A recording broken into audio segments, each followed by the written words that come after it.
나는 도둑이 아니에요. 저는 아들을 치료하기 위해 돈을 훔쳤어요. 결혼한 지 1년 만에 저는 과부가 되었어요. 제 남편은 중독자였어요. 의사는 저에게 말했어요. 자기와 자거나 500만 원을 내지 않으면 아들이 죽을 거라고요. 저는 경비원에게 울며 애원했지만 그는 제 말을 믿지 않았고 제 머리카락을 잡아 끌며 저를 병원장 앞에 내던졌어요. 그런데 그 병원장을 보는 순간 저는 숨이 멎는 줄 알았어요. 그 눈빛, 그 표정, 그는 절대 믿어선 안 될 사람이었어요. 한미숙의 눈가에는 어느덧 눈물이 고여 있었다. 그녀는 자신의 어린 아들을 꼭 안고 강남 프라이빗 병원 응급실 앞에 조용히 멈춰 서 있었다. 오래 서 있었는지 다리에 힘이 빠질 듯했지만 품속에 안긴 아이의 미약한 숨결이 그녀를 다시 일으켜 세웠다. 아이는 기절한 듯 눈을 감은 채 숨을 고르고 있었다. 그 조그만 얼굴이 하얗게 질려가자 미숙은 자꾸만 아이의 이마를 만졌다가 다시 병원 입구의 자동문을 바라보았다. 들어가야 한다는 걸 알면서도 그 문을 혼자 통과하는 일이 왠지 모르게 겁이 났다. 속으로 되뇌며 그녀는 긴 숨을 내쉰 뒤 떨리는 발걸음을 옮겼다. 검은 롱코트와 머플러로 얼굴을 감싼 그녀는 사방에서 날아드는 시선이 자신을 꿰뚫는 듯한 감각에 움찔했지만 외면한 채 접수대로 향했다. 이미 익숙한 일이었다. 세상의 편견은 그녀에게 더 이상 낯선 적이 없었다. 그렇지만 오늘은 아이부터 살리고 봐야 했다. 누구 없어요? 의사 선생님 좀 불러주세요. 제 아들이. 그녀는 다급하게 외쳤다. 그때였다. 조용히 다가온 한 남자 의사가 그녀를 바라보았다. 하얀 가운의 고급스러운 분위기를 풍기는 그는 미숙을 관찰하듯 천천히 눈을 움직였다. 그리고 낮은 목소리로 말했다. 여기 앉아 계세요. 아이를 보여주세요. 그의 이름표에는 박진호라고 적혀 있었다. 왠지 모르게 섬뜩한 인상이었지만 지금은 그것조차 따질 겨를이 없었다. 미숙은 진료실 문을 열고 들어갔다. 진호는 문을 닫고 조용히 말했다. 진료대에 아이를 눕히세요. 그녀는 조심스럽게 아들을 눕히고 곁에서 숨을 죽인 채 바라보았다. 진호는 청진기를 꺼낸 채 아이를 보는 듯 하면서도 계속해서 미숙을 곁눈질로 살폈다.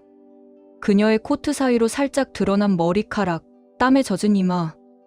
그 시선은 의사의 그것이 아니었다. 미숙은 순간적으로 그 시선을 느꼈고 코트를 더 단단히 여몄다. 그저 아이만 봐달라는 간절함이 가슴을 꽉 조였다. 어떻게 된 거죠? 진호가 차분하게 물었다. 집에 돌아왔는데 아이가 의식이 없었어요. 숨도 얕고 몸이 축 처져서. 미숙은 숨을 고르며 설명했다. 그 말에 진호는 시계를 한번 힐끗 보고 다시 미숙을 바라보았다. 몇 살이시죠? 그녀는 조용히 대답했다. 32이에요. 그 말에 진호는 흥미로운 듯 고개를 살짝 기울였다. 32 혼자서 아이 키우는 거 쉽지 않죠? 그녀는 대답하지 않았다. 진호는 가볍게 웃으며 말을 이었다. 남편분은 같이 안 오셨어요? 미숙의 눈빛이 얼어붙었다.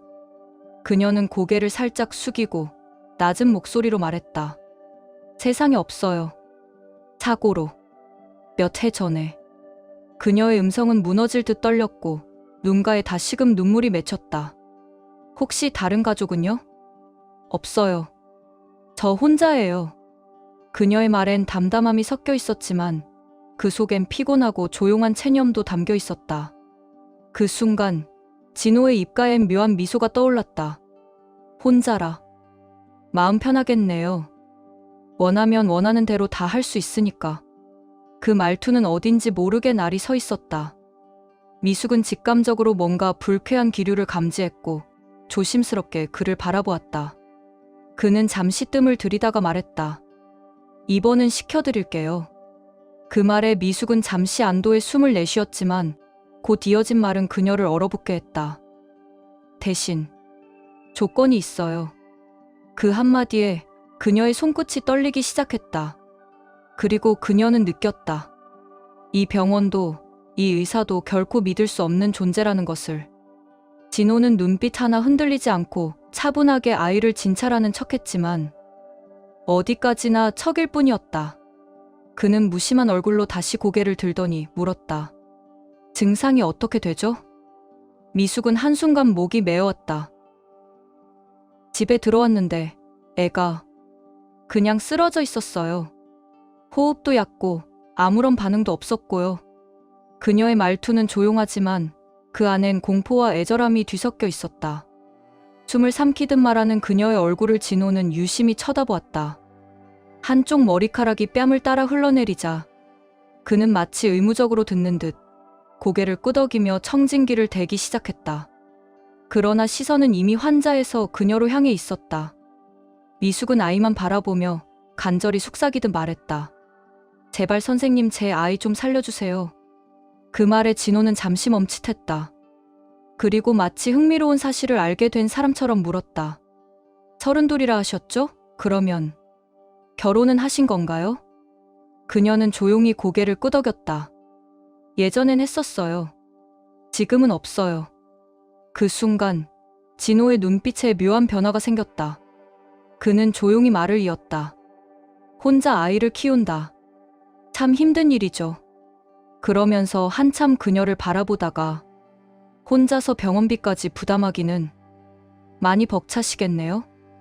그 말투엔 연민도 없고 그저 계산기 두드리는 듯한 냉정함만 묻어 있었다. 미숙은 말없이 시선을 내리깔았다. 부정할 수 없는 현실이었고 그녀에겐 지금 당장 병원비를 낼 돈조차 없었다. 그녀의 침묵에 진호는 미소를 지었다. 뭐 걱정 마세요. 일단은 제가 입원시켜드릴게요.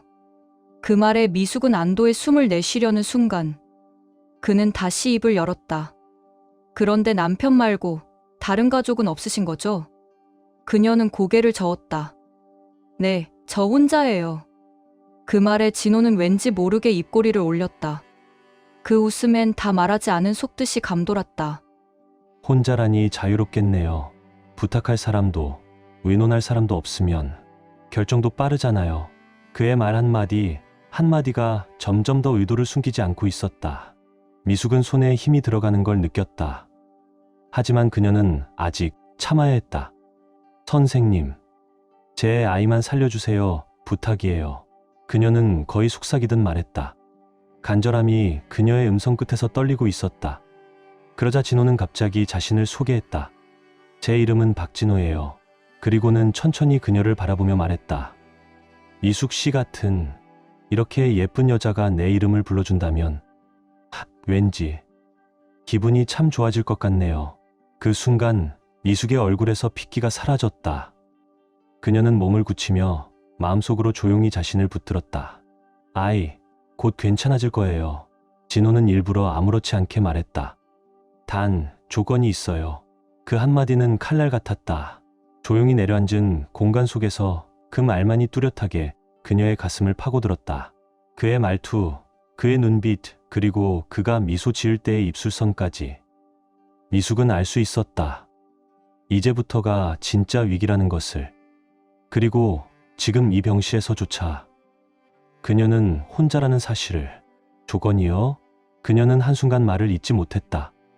무슨 조건이요? 미숙의 눈동자가 크게 흔들렸다. 숨결이 가빠졌고 두 손엔 힘이 들어가 있었다. 진호는 천천히 그녀에게 다가왔다. 두 사람 사이의 거리엔 이제 숨소리조차 낯설게 울렸다. 그는 낮은 목소리로 말했다. 내 말 하나만 들어주시면 돼요. 무슨 말이죠? 그녀는 두려움에 떨리는 목소리로 되물었다. 그 순간 진호는 뻔뻔하게 그녀의 턱을 손으로 들어 올렸다. 그의 손길은 차갑고 느릿했다. 오늘 밤 4시간 좀 함께 해줘요. 병원 근처에 내 오피스텔 있어요. 아이 입원 처리 바로 하고 1시간 안에 다시 돌아올 수 있어요. 그 정도면 나쁘지 않은 조건 아닌가요? 순간 미숙의 심장이 멎을 듯했다. 그녀는 믿을 수 없다는 듯 고개를 저었다. 안 돼요. 제발 그런 말 하지 마세요. 그녀의 목소리는 떨렸고 눈가엔 눈물이 고였다. 그러나 진호는 어깨를 으쓱이며 말했다. 선택은 당신 몫이에요. 시간 많지 않잖아요? 아이의 호흡, 지금보다 더 약해지면 그땐 정말 늦을 수도 있어요. 그는 말을 이었다. 여긴 프라이빗 병원이에요. 솔직히 말해서 공립병원에서는 당신 같은 사람 진료도 제대로 안 해줄 거려. 그리고 해준다고 해도 이 상태에선 하루하루가 고비일 텐데. 그는 흥미롭다는 듯 웃으며 마지막 일격을 날렸다. 내가 도와주면 아이는 이틀이면 멀쩡해질 거예요. 입원비도 한 푼 안 받을게요. 하지만 싫으면 당신이 감당해야 해요. 입원비만 최소 1,000만 원 넘게 나올 텐데. 1,000만 원? 그 말에 미숙의 머리가 하얘졌다. 숨이 턱 막히고 눈앞이 흐려졌다. 그녀는 본능적으로 고개를 흔들며 주변을 둘러보았다. 낯선 병원, 울리는 기계음, 바쁘게 지나치는 간호사들. 하지만 그 누구도 그녀를 도와줄 것 같지 않았다. 진호는 팔짱을 낀 채 그녀 앞을 가로막듯 섰다. 마치 덫을 던진 짐승처럼 그녀의 유일한 출구를 틀어막고 있었다. 결정하세요. 시간 없어요. 그의 목소리는 마치 비정한 사형집행인의 그것과 같았다. 그녀는 입술을 깨물고 조용히 눈을 감았다. 눈물이 뺨을 따라 흘렀다. 하나님 제발 도와주세요. 그녀는 속으로 외쳤다. 그리고 그가 다시 손을 뻗어 그녀의 손목을 잡는 순간 미숙은 마치 뱀에 물린 듯 몸을 움찔했다. 그 손길은 차갑고 무례했고 그녀의 존재를 침범하는 것이었다. 하지만 바로 그 순간 그녀는 놀랍도록 단호하게 손을 뿌리쳤다. 더는 두렵지 않았다. 눈빛 속엔 겁 대신 묘한 단단함이 피어나 있었다. 어쩌면 그것이 엄마라는 이름의 본능이었는지도 모른다. 그녀는 2걸음 뒤로 물러나더니 롱코트를 더 꽉 끌어안았다.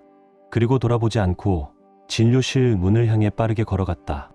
그 모습은 흔들리는 촛불이 아니라 폭풍 속에서도 꺼지지 않는 등불처럼 보였다. 진호는 잠시 멍하니 미숙이 떠나는 뒷모습을 바라보았다. 눈빛에는 논란보다는 어이없음이 더 짙게 드리워져 있었다. 그러더니 이내 입꼬리를 비틀며 비웃음을 흘렸다. 어차피 돌아오게 돼 있어. 혼잣말처럼 내뱉은 그 말은 확신에 가까웠다. 그는 이미 알고 있었다. 그 여자가 가진 사정, 가난, 그리고 아이의 위중한 상태까지. 아무리 도망쳐도 결국엔 돈이 필요할 것이고 그 돈은 세상의 어느 구석에서도 쉽게 구할 수 없다는 걸 그는 잘 알고 있었다. 하지만 진호가 예상하지 못한 단 하나는 그녀가 끝까지 지키려는 마지막 선이 그렇게 단단할 줄 몰랐다는 사실이었다. 병원을 나서자 밤의 공기가 살을 애는 듯 차가웠다. 건물 사이로 흩날리는 미세먼지와 희뿌연 가로등 불빛. 그 사이를 터벅터벅 걷는 미숙의 발걸음은 세상과 단절된 듯 외로워 보였다. 그녀의 눈엔 여전히 눈물이 고여 있었다. 하지만 그 눈물은 이제 더 이상 떨림이 아니라 속으로 다져진 결심을 비추는 유리막 같았다. 내 아이를, 내 아들의 숨을, 내 자존심과 바꾸지 않겠어요. 그녀는 속으로 수없이 되뇌며 발걸음을 재촉했다. 마치 스스로를 붙잡지 않으면 쓰러질 것 같아서였다. 신이시여 제 아이를 지켜주세요. 저희 선택이 끝내 이 아이를 지켜줄 수 있게 해주세요. 그녀는 숨이 차오르는 것을 느끼며 코트를 움켜쥐었다. 가슴이 조여왔고 손끝은 싸늘해졌다. 그녀가 도착한 곳은 평창동 고급 주택가 한켠. 그녀가 일하던 저택이었다. 낮에는 늘 조용하고 깔끔한 그 집이지만 밤이 되면 어딘가 공허하고 서늘한 기운이 감돌았다. 대문 앞에 초인종 옆 작은 창문이 열리더니 경비 아저씨가 놀란 얼굴로 물었다. 미숙 씨, 이 밤중에 무슨 일이세요? 항상 저녁 전에 퇴근하시잖아요. 그녀는 급하게 숨을 고르며 말했다. 부르셨어요. 사모님 쪽에서요. 급한 일이라고. 경비는 다소 의아한 얼굴로 고개를 끄덕였다. 그래요. 어서 들어가요. 문이 열렸다. 미숙은 익숙한 복도로 조심스레 발걸음을 옮겼다. 어둠 속의 저택은 평소보다 몇 배는 더 무거운 침묵에 휩싸여 있었다. 그녀는 조용히 하지만 단단한 발걸음으로 계단을 올라갔다. 그녀의 목적지는 분명했다. 이 집의 모든 구석을 알고 있는 그녀는 오늘 밤은 단지 출근이 아니라 마지막 희망을 쫓는 사투였다. 그녀는 문 손잡이에 손을 올렸다. 손바닥은 이미 땀으로 흥건히 젖어 있었고 심장은 목구멍까지 뛰어올라 오는 듯했다. 제발 아무도 만나지 않기를. 속으로 조용히 기도하며 문을 살짝 열었다. 집 안은 숨이 막힐 듯 고요했다.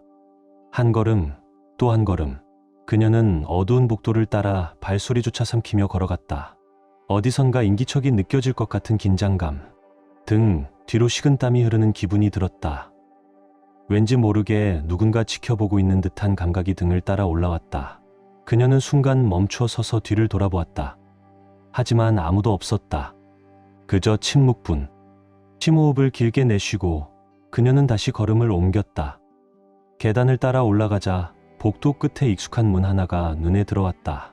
그 방은 평소엔 늘 잠겨 있었고 그녀조차도 허락 없이는 들어가지 않는 곳이었다. 오늘 그 문을 향해 가는 그녀의 손은 마치 세상의 끝에 닿는 듯 무겁고도 조심스러웠다. 미숙은 조심스레 문을 열었다. 문 안은 조용했고 공간엔 인기척 하나 없이 어둠만이 가득 차 있었다. 출장인가? 오늘은 없구나. 그녀는 가슴을 쓸어내리며 방 안으로 발을 들였다. 지훈의 방은 그대로였다. 단정한 책상, 벽을 따라 정리된 책장, 묵직한 가죽 소파. 모든 게 언제나 그랬듯 질서 있고 조용했다. 그런데 오늘 밤 그녀에게는 그 고요함조차 숨막히는 압박처럼 다가왔다. 책상 한편에는 늘 지훈이 자주 쓰는 서류 봉투가 놓여 있었다. 그 안에는 월별 현금 정산 또는 중요한 계약 금액이 포함되어 있는 경우가 많았다. 부디 여기에 있어야 해, 제발. 그녀는 떨리는 손으로 조심스럽게 서랍을 열었다. 첫 번째 서랍엔 아무것도 없었다. 다음 서랍을 여는 순간 눈에 익은 서류 봉투 하나가 시야에 들어왔다. 그녀는 그것을 급히 꺼내 품에 안았다. 하지만 그 봉투 아래에 놓인 다른 문서들은 미처 확인하지 못했다. 그것이 지훈의 커리어 전체를 흔들 수 있는 급기 자료라는 것도 전혀 알지 못한 채 모든 것이 그대로였다. 누구에게도 들키지 않았다. 숨을 죽이며 방을 나서는 순간 가슴속에서 폭풍처럼 요동치는 불안감이 그녀를 덮쳤다. 그녀는 스스로에게 되뇌었다. 누구도 마주치지 말자. 단 한 사람도. 현관까지 도착한 그녀는 신발을 신으면서도 귀를 바짝 세우고 있었다. 경비실 창문을 힐끗 보니 경비 아저씨는 여전히 깊은 잠에 빠져 있었다. 그녀는 안도의 숨을 내쉬고 문을 살짝 밀었다. 하지만 문이 살짝 흔들리며 낸 딸깍 소리에 심장이 내려앉는 듯한 감각이 들었다. 그 순간만큼은 세상의 모든 소리가 그녀에게 적이었다. 문을 넘자마자 한 줄기 바람이 코트를 스치며 지나갔다. 그리고 어둠 속에서 희미하게 사람의 형체가 보였다. 지훈. 그 이름이 가슴 깊숙이 떠올랐고 그녀는 숨을 삼키며 본능적으로 몸을 돌려 달리기 시작했다. 하지만 세상은 언제나 불공평하게 운명을 농락하는 법이다. 뭐야 이게. 잠시 후 저택 안엔 누군가를 찢을 듯한 고성이 울려 퍼졌다. 지훈은 분노로 얼굴이 굳어 있었다. 서류도, 돈도, 방도, 그의 사적인 공간이 철저히 침범당했다. 그 여자, 누가 들였어? 내 방에서 내 돈, 내 서류가 사라졌다고. 그의 목소리는 차가운 강철 같았다. 어느 누구도 눈을 마주치지 못했고 집안 공기는 얼음처럼 차가워졌다. 지금 당장 그 여자 찾아와. 그 자리에서 전부 가져와. 그렇지 않으면 후회하게 될 거야. 그날 밤 지훈의 분노는 담장을 넘어 거리 너머까지 퍼졌다. 그리고 그 소리를 들은 미숙은 어둠 속을 숨이 멎도록 달리고 있었다. 작은 서류 봉투 하나를 품에 안고 그 안에 희망이 있는 줄만 알고. 그리고 들어 지훈의 목소리는 다시 한번 집 안에 퍼졌다. 만약 너희 중 누구 하나라도 그 여자 못 찾아오면 각오해라. 그는 말을 마치자마자 손에 들고 있던 서류 바인더를 바닥에 내리쳐 부쉈다. 그리고 아무도 말리지 못한 채 그는 방 안으로 사라졌다. 하인들은 서로를 보며 당황했고 누구도 나설 엄두를 못 냈다. 하지만 지훈의 분노가 예사롭지 않다는 건 모두 알고 있었다. 저기요, 저기, 저 여자. 어떤 하인이 멀리 골목 어귀를 가리키며 소리쳤다. 지금 막 도망가고 있어요. 그리고 곧이어 몇 명의 하인이 그녀를 향해 달려갔다. 미숙은 숨이 턱끝까지 차오른 채 어둠 속을 달리고 있었다. 아직 가슴 속에 봉투를 꼭 안고 있었고 아이의 얼굴만이 머릿속에 떠올랐다. 지훈 제발, 제발 오늘만은. 그녀는 중얼이며 걸음을 재촉했지만 순간 뒤에서 두 손이 그녀의 팔을 꽉 붙잡았다. 놓아줘요. 제발. 그녀는 외쳤다. 하지만 붙잡은 하인들의 얼굴엔 땀과 긴장이 가득했다. 그들 역시 두려웠다. 지훈이 분노한 상태에서는 아무도 안전하지 않다는 걸 알고 있었기 때문이다. 그녀는 힘없이 끌려갔고 결국 다시 저택 앞에 도착했다. 이번엔 도망치던 발걸음이 아닌 붙잡혀 끌려온 자의 발걸음이었다. 미숙은 거친 숨을 몰아쉬며 정원 안쪽에 무릎을 꿇었다. 손엔 흙이 묻었고 머리는 헝클어져 있었다. 하지만 눈빛만큼은 아직 꺾이지 않았다. 그녀의 입술은 파르르 떨렸고 뺨엔 눈물이 흘러내렸다. 하지만 그 속에는 분노도 후회도 아닌 어떤 간절함만이 남아있었다. 지훈 씨, 제발 아이만 살게 해주세요. 그녀는 속으로 간절히 빌었다. 그때 저택 안쪽에서 발소리가 들렸다. 무거운 걸음, 익숙한 리듬, 그리고 문이 벌컥 열리며 지훈이 나타났다. 그는 방금 전의 분노 그대로 눈에 불꽃을 담고 있었다. 하지만 미숙의 모습을 본 순간 그의 발걸음이 아주 잠시 멈칫했다. 그녀는 벽에 등을 기댄 채 작은 새처럼 몸을 웅크리고 있었다. 어깨는 가늘게 떨리고 손은 서로를 꼭 움켜쥐고 있었다. 지훈은 이를 악물며 말했다. 같이 밥 먹이고 잠자리 마련해주고 믿었는데 그런 너한테 내가 받은 게 도둑질이냐?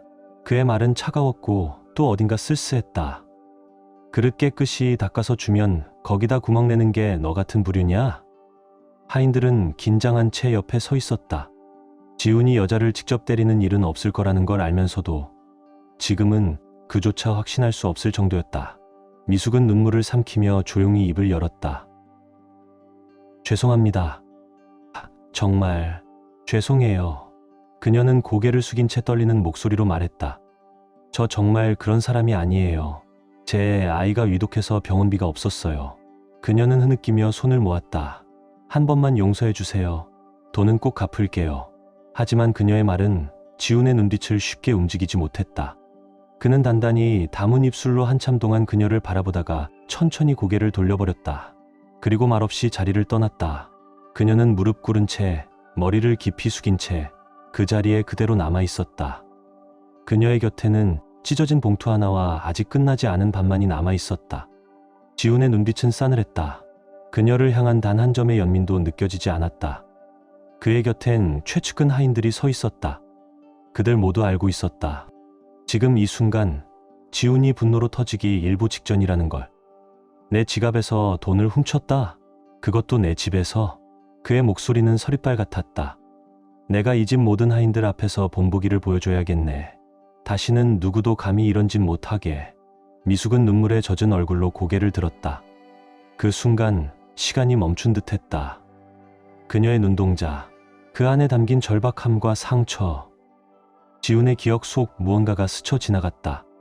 그 시절이 대학생이었던 그때 강의실 한쪽에서 조용히 앉아있던 그녀, 말없이 웃던 미숙의 얼굴.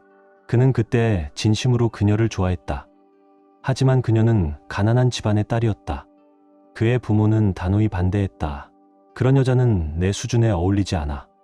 지금은 젊고 예쁘지만 미래는 없잖아.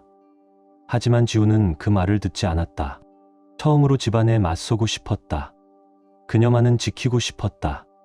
그러나 어느 날 그녀는 아무 말 없이 사라졌다. 전화도 연락도 없었다. 그녀는 흔적도 없이 도시를 떠났다. 얼마 뒤 그는 들었다. 그녀가 다른 남자와 결혼했다는 말을. 믿을 수 없었다. 배신감에 몸서리쳤다. 설마 그럴 리가. 그는 떨리는 손으로 아버지가 건넨 서류를 넘겼다. 거기엔 그녀의 혼인신고서, 남편의 배경, 그리고 그녀 아버지와의 금전거래 내역이 있었다. 봤지? 아버지는 말했다. 그 집은 너를 이용했을 뿐이야. 정말 너를 사랑했다면 그렇게 쉽게 사라지지 않았겠지. 넌 감정에 휘둘렸고 그들은 기회를 잡았을 뿐이야.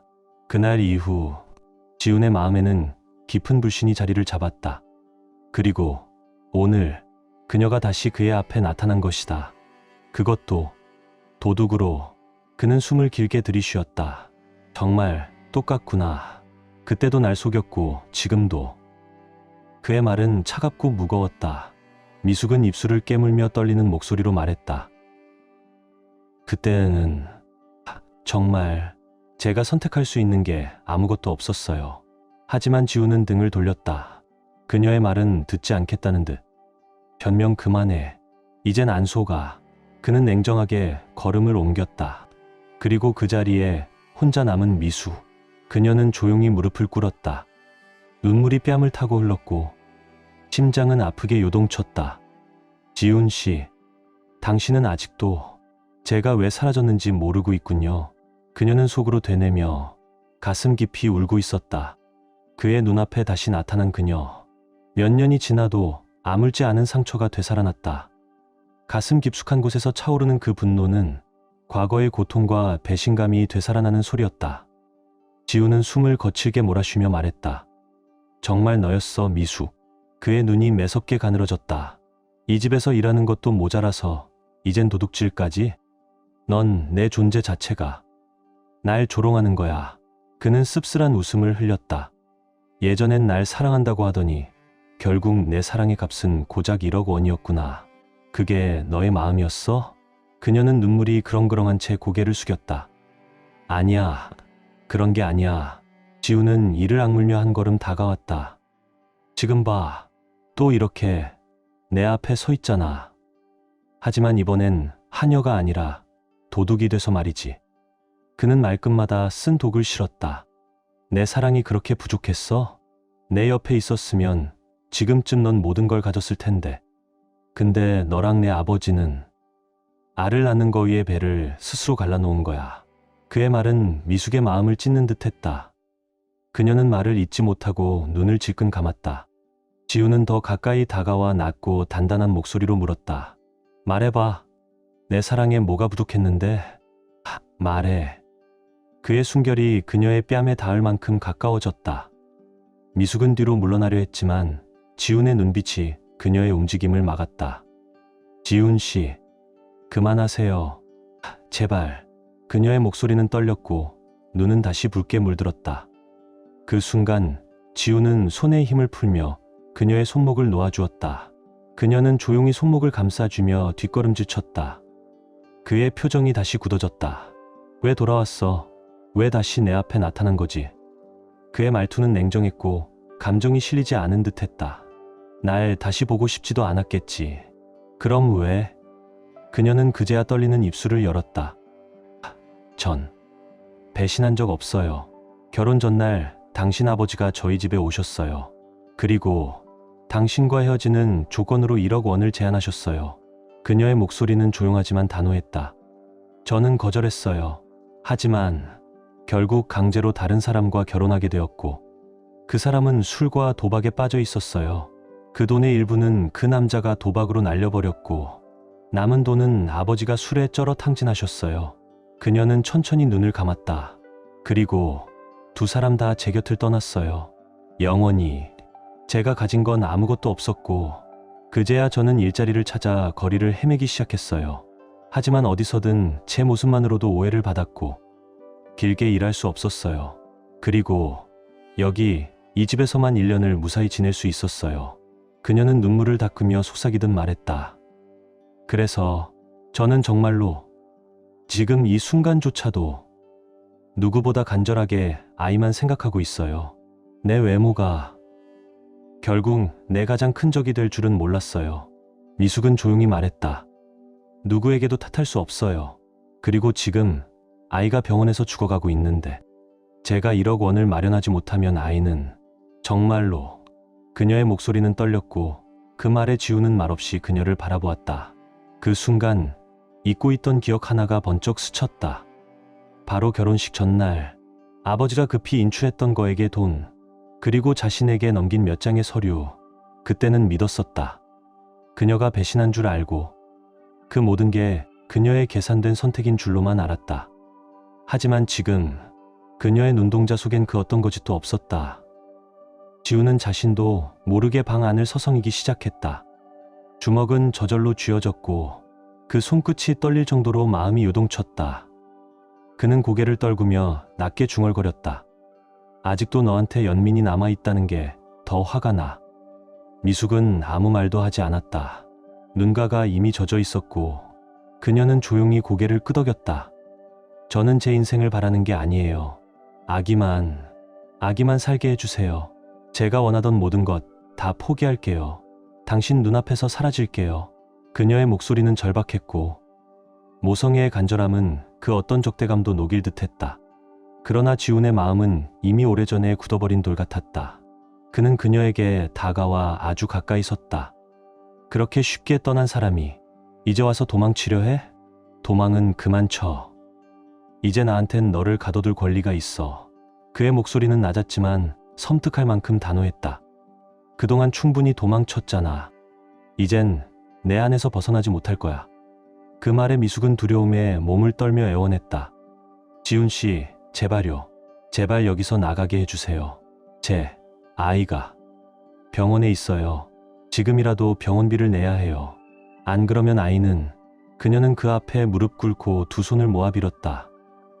제발 그 아이만은 살려주세요. 하지만 지훈은 아무 말 없이 등을 돌리고 방을 나갔다. 문은 그의 손에 닫히며 텅 하는 소리를 남겼고 방 안엔 그녀의 흐느낌만이 남았다. 그녀는 그 자리에서 오열하며 문을 두드렸다. 제발 열어주세요. 제 아이가 죽어요. 밖은 조용했다. 저택의 복도엔 정적만이 감돌았고 저 멀리 풀벌레 울음소리와 함께 천둥소리가 멀리서 다가오고 있었다. 지훈은 거실 한가운데 앉아 있었다. 주먹을 쥐었다. 펴기를 반복하며 자신도 모르게 눈을 감고 한숨을 내쉬었다. 머릿속은 혼란스러웠다. 그녀의 말이, 그녀의 눈물이, 그녀의 진심 같은 말들이 그를 뒤흔들고 있었다. 거짓이었을까? 정말로 그녀는 아무 잘못이 없었을까? 하지만 믿고 싶지 않았다. 그래야 이 분노와 상처가 겨우 버텨온 이 마음이 무너지지 않을 테니까. 그는 방 한켠에서 문 열쇠를 꺼내 들었다. 하지만 그 손은 여전히 떨리고 있었다. 그녀의 눈동자, 언제나 사슴처럼 맑고 반짝이던 그 눈이 지금은 눈물에 젖어 있었다. 왜 다시 내 앞에 나타난 거야? 지훈은 자신에게 수없이 같은 질문을 던졌다. 결국 그는 옆에 조용히 서 있던 상우에게 고개를 돌렸다. 네, 사장님, 내 아버지가 미숙 씨 아버지에게 1억을 줬다는 게 사실이냐? 상우는 잠시 눈을 내리깔았다. 침묵. 그리고 아주 조심스러운 말투로 입을 열었다. 사장님, 그건 이제 큰 사장님도 이 세상에 안 계시고 그분의 과거를 입에 올리는 건... 지훈의 눈이 번뜩였다. 그의 목소리는 냉정하고 단호했다. 나는 지금 진실이 필요해. 상우야. 그 말에 상우는 깊은 숨을 내쉬었다. 예, 사실입니다. 큰 사장님이 그때 직접 그 집에 찾아가셨고 그쪽 아버지에게 돈을 건네셨습니다. 미숙 씨는 끝까지 거절했지만 그녀의 아버지는 결국 그 돈을 받고 강제로 결혼을 밀어붙였죠. 지훈의 손에 힘이 들어갔다. 주먹이 꽉 쥐어졌고 속에서 다시 무언가가 무너지는 소리가 들리는 듯했다. 상호의 목소리는 점점 작아졌다. 그때 큰 사장님은 이제 그녀는 영원히 사라질 거라고 그렇게 안심하셨어요. 그 말은 지훈의 가슴을 송곳처럼 찔렀다. 그는 자리에서 벌떡 일어나 거칠게 거실을 돌려 걸었다. 밖은 이미 폭우가 시작되려는 듯 천둥이 울리고 번개가 창문을 가르며 번쩍였다. 그 순간 그의 기억 속에 하나의 장면이 번개처럼 떠올랐다. 대학 시절. 그날도 이렇게 천둥이 쳤고 미숙은 놀라 그의 팔을 꼭 붙잡았다. 그때 그는 웃었다. 겁쟁이. 그 모습이 지금도 눈에 선했다. 지금도 그녀는 어쩌면 저 방 안에서 그때처럼 겁에 질려 있을 것이다. 지훈은 천천히 발걸음을 옮겼다. 열쇠를 꺼내 들고 그녀가 있는 방 앞에 섰다. 문을 열자 캄캄한 방 안에 창밖 번개가 순간적으로 밝히는 빛만 스쳐 지나갔다. 그는 조심스럽게 불을 켰다. 그리고 그 자리에서 숨이 멎을 뻔했다. 미숙이 바닥에 쓰러져 있었다. 그녀의 얼굴에서 천이 흘러내려 있었다. 피부는 창백했고 입술은 푸르스름했다. 두 눈은 감긴 채 숨결조차 미세했다. 미숙아. 지훈은 달려가 그녀를 안아들었다. 그녀의 몸은 너무 가벼웠다. 마치 영혼이 떠나간 듯했다. 그는 떨리는 손으로 그녀의 이마에 손을 얹었다. 미수가, 아직도 너 천둥 무서워하지? 그 순간 그녀가 아주 미세하게 고개를 끄덕였다.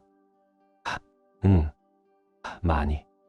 그녀는 가느다란 목소리로 그의 품에 코를 묻으며 말했다.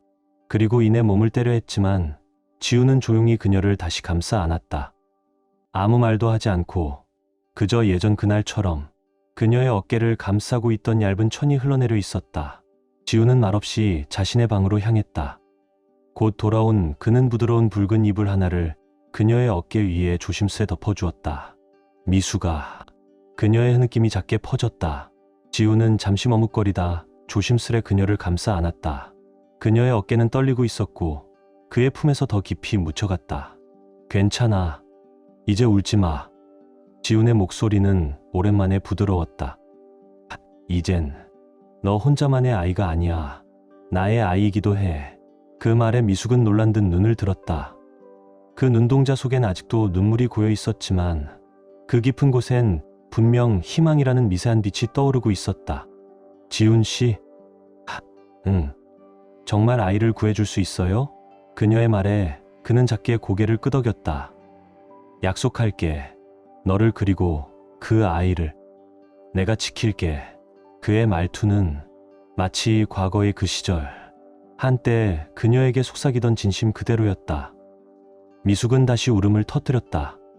하지만 이번에는 두려움이 아닌 감사의 눈물이었다. 그녀는 그의 가슴팍에 고개를 묻으며 말했다. 밖에 아직도 천둥이 치고 있죠? 지우는 그녀의 머리를 조심스럽게 쓰다듬었다. 응. 그래도 이젠 무섭지 않잖아.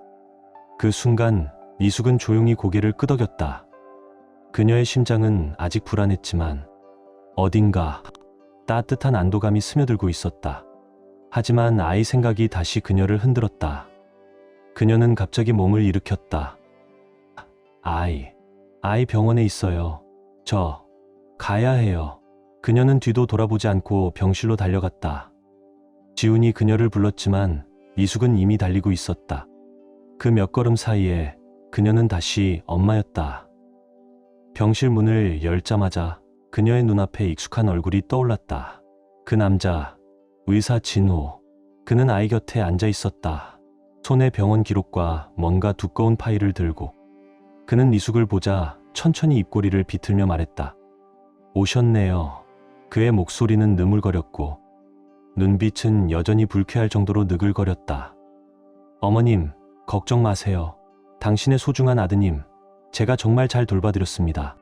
그의 말에 미숙의 어깨가 떨렸다. 그녀는 아무 말 없이 아이를 바라봤다. 치료비도 벌써 제 사비로 500만 원이나 썼습니다. 이 정도면 꽤 성의 있는 행동 아닌가요? 그의 눈은 미숙의 얼굴을 훑고 있었다. 그 표정엔 다시 더러운 욕망이 배어 있었다. 미숙은 말을 잇지 못했다. 그저 입술을 깨물며 뒤로 물러섰다. 그 순간 문 쪽에서 단단하고 강한 남자의 목소리가 울려 퍼졌다. 그만해요, 진호 씨. 미숙이 고개를 돌리자 지훈이 병실 문을 가르고 들어오고 있었다. 그의 눈빛은 차갑고 단호했다. 그 공간의 공기가 한순간에 얼어붙었다. 진호는 멈칫했다. 그리고 지훈의 손엔 병원 이사장 명의의 권한 문서가 들려 있었다. 이 병원 내 거예요. 그러니 지금 당장 이 방에서 나가세요. 지훈은 폭풍처럼 병실 문을 밀치고 들어왔다. 그의 눈빛은 차갑고 단호했고 입에서는 칼날 같은 말이 흘러나왔다. 너 같은 사람들 때문에 이 직업이 더럽혀지는 거야. 환자의 절박함을 이용해서 무슨 짓을 한 거지? 그는 진호를 노려보며 말했다. 이 병원 내가 인수한 지 일주일도 안 됐어. 하지만 오늘부로 너의 인생도 끝이야. 진호는 놀란 눈으로 그를 바라봤고 곧 병원 보안팀이 들어와 진호를 데리고 나갔다. 병실은 순식간에 조용해졌다. 지우는 돌아서서 미숙을 바라봤다. 그리고 천천히 다가가 그녀의 손을 꼭 잡으며 말했다. 이제 너 혼자가 아니야. 기억해. 그는 아이를 품에 안고 직접 중환자실로 데려갔다. 가장 좋은 의사와 최고의 치료를 받을 수 있도록. 지우는 그날 밤 아이를 위해 자신이 할 수 있는 모든 것을 했다. 일주일 뒤, 작고 연약한 그 아이는 건강을 되찾았다. 퇴원 날, 미숙은 아이를 안고 지훈의 대저택, 평창동의 그 집으로 다시 돌아왔다. 그녀의 마음은 떨림과 두려움, 그리고 왠지 모를 희망 사이에서 흔들리고 있었다. 하지만 거실 문을 여는 순간 그녀는 숨을 멈췄다. 그곳에는 그녀를 위한 새 침실이 준비되어 있었고 밝고 따뜻한 조명이 공간을 감싸고 있었다. 지우는 말없이 그녀의 짐을 받아들었다. 여긴 내 방이야. 그가 조용히 말했다. 이제 너의 방이기도 해. 시간이 조금 흘렀다. 밤이 깊어지고 두 사람은 거실 창가 앞에 마주 앉아 있었다. 지우는 조심스럽게 그녀의 손을 잡았다. 이 손, 한 번 놓쳤던 이 손을 다시 붙잡게 되어 다행이야. 그녀는 고개를 숙였다가 눈물 머금은 눈으로 그를 바라봤다. 많이 돌고 돌아왔네요. 지우는 작게 웃으며 고개를 끄덕였다. 우리 운명은 조금 늦게 도착한 거야. 하지만 결국 도착했잖아. 미숙의 입가에도 잔잔한 미소가 번졌다. 사랑이 진짜라면 누구도 그걸 빼앗을 순 없어. 그들의 사랑은 그렇게 시간과 상처를 지나 마침내 서로의 품에 안기게 되었다.